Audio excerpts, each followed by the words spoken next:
இந்திய வரலாற்றில் பாஜக தனியாக நின்று எந்த மாநிலத்திலையும் ஆட்சியை பிடிச்சதில்லை.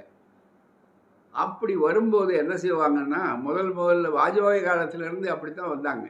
மற்றவர்களை அதுவும் இப்போ மிக முக்கியமாக இப்போது இருக்கக்கூடிய மோடி ஆட்சியில் என்ன தந்திரங்கள், ஆர்எஸ்எஸ் என்ன செய்வார்னா, முதல்ல மற்றவர்களையெல்லாம் சேர்த்து கட்சியை உடைப்பாங்க, அவங்கள சேர்த்து கொள்வார்கள்.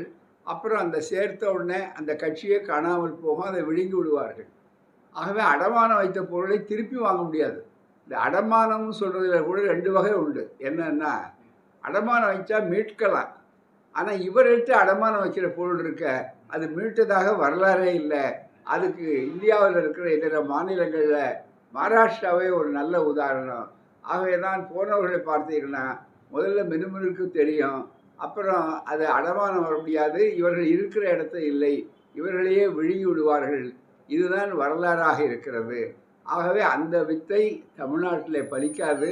எனவே தான் இந்த பணிக்கு இப்போது ரொம்ப சுலபம்.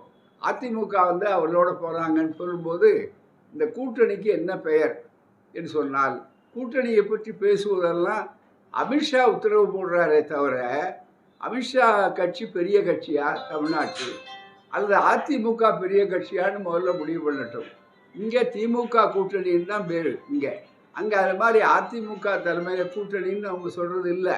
எங்கள் கூட்டணி அதில் பங்கு பெறுவோம்னு சொல்லுகிறார்கள் பூராமே. ஆகவே பங்கு உண்டா இல்லையாங்கிறதுல அவர்களுக்குள்ளேயே இன்றைக்கு குடிமைப்பிடி சண்டை இருக்குது, அவர்களுக்குள்ளேயே மிக முக்கியமாக இருக்குது.